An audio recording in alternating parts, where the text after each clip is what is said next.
Bismillahirrahmanirrahim. Alhamdulillah Rabbil Alamin. Wassalatu wassalamu ala ashrafil anbiya'i wal mursalin wa ala alihi wa sahbihi ajma'in. Qala Allah Ta'ala fi kitabil aziz ba'da a'udzu billahi minasyaitonir rajim. Syahrul Ramadan alladzi unzila fihi al-Qur'an hudan lin-nasi wa bayyinatin minal huda wal furqan ila akhir ayat. Jadi sahabat-sahabat yang dirahmati Allah Subhanahu wa taala, seperti yang kita maklum bahawa bulan Ramadan ini adalah merupakan bulan ibadah ataupun pesta ibadah. Ramai di antara kita yang berlumba-lumba dalam membaca Al-Quran misalnya. Ada yang satu hari satu juz, ataupun mungkin 3 juz, 5 juz, dan ada yang 10 juz. Dan wallahu alam, mungkin ada juga yang satu hari sekali khatam, macam Imam Syafi'i. Allah alam.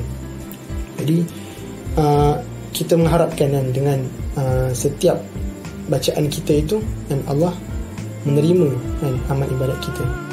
Begitu juga dengan sedekah-sedekah kita, solat-solat kita, zikir-zikir kita, dan juga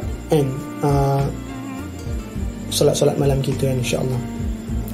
Jadi pada kesempatan kali ini anak nak sentuh sedikit berkenaan dengan bagaimana ibadah kita tu kita melihat dari segi kuantiti dan juga kualiti. Kalau kita lihat Al-Quran itu sendiri, misalkan satu hari satu juz, Imam Ibn Katsir dalam kitabnya ada menyebut satu Al-Quran ada lebih kurang 320,015 huruf. Jadi kalau kita ambil purata, lebih bahagi dengan 30, satu juz ada lebih kurang 10,000 ayat, 10,000 huruf. Jadi kalau satu huruf kita dapat 10 pahala, maka kalau satu juz kita akan dapat 100,000 pahala. Nampak banyak kan? Jadi kalau itu baru satu juz, mungkin ada yang 3 juz ataupun 5 juz. Itu belum lagi dengan digandakan dengan 10 kali ganda pahala ataupun 700 kali ganda pahala, dia akan jadi banyaklah, tak terhingga kalau orang utara kata banyak tak sangga Jadi di samping kita ataupun dalam kita berlumba-lumba mendapatkan kebaikan, berlumba-lumba menambah ataupun mengejar kuantiti ibadah kita tu, janganlah kita melupakan kualiti ibadah kita itu sendiri. Sebagai contoh juga, kita lihat tilawah Al-Quran kita, bagaimana dengan tajwidnya, adakah kita telah memberikan hak-haknya, makhraj hurufnya, dari segi tadabburnya khususnya, kita lihat adakah kita pernah ataupun sempat mentadabbur ataupun membaca maksud-maksud apa yang kita baca itu.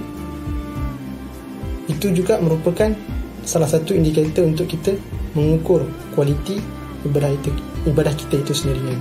Samping kita cek balik keikhlasan kita, dari segi adakah dicemari dengan niat-niat yang lain dan sebagainya. Jadi itu kalau kita lihat dari segi bacaan Al-Quran. Kita lihat juga mungkin dalam kesempatan PKP ni kita boleh memperbanyakkan memperbanyakkan bacaan terjemahan, tafsir dan sebagainya bagi menambahkan kefahaman kita tentang Al-Quran itu sendiri. Dalam PKP ni cadanganlah kita, apa kata kalau kita mengambil kesempatan PKP ni dengan kita cuba membaca maksud makna dalam solat kita itu sendiri. Sebagai contoh, mungkin kita tak perasan dalam bacaan duduk di antara dua sujud, kita ada lebih kurang ataupun sekurang-kurangnya 8 doa yang kita minta kepada Allah SWT. Rabbighfirli warhamni wajburni warfa'ni warzuqni wahdini wa'afini wa'fu anni. Rabbighfirli, ya Allah ampunkanlah dosaku. Rabbighfirli warhamni, kasihanilah aku. Warzuqni, berilah aku rezeki. warfa'ni, kan, angkatlah darjatku. Warzuqni wahdini, kan, berilah aku rezeki. Warzuqni wahdini wa'afini wa'fu anni, kan, berilah aku hidayah, kan, berilah aku kesihatan. Wahdini wa'afini wa'fu anni, dan ampunlah dosaku. Jadi sekurang-kurangnya ada 8 doa yang kita minta waktu kita duduk di antara dua sujud tu. Jadi amatlah rugi kalau kita hanya membaca, kan, doa-doa di dalam solat itu tanpa kita tak mengetahui maksud apa yang kita baca tu, kan. Jadi macam burung kakak tua lah, kan, sebut tapi tidak memahami apa yang disebut oleh dia sendiri, kan. Jadi sama-sama kita ambil kesempatan PKP ni untuk menambah ataupun membaca maksud, memahami maksud bacaan kita dalam Al-Quran, dan bacaan-bacaan kita dalam tilawah kita dan sebagainya. Moga-moga Allah memberikan ataupun menambahkan keimanan kita, dan menerima amal-amal kita, insya-Allah. Jadi itu saja. Aqulu qawli hadza wa astaghfirullah li wa lakum. Assalamualaikum warahmatullahi wabarakatuh.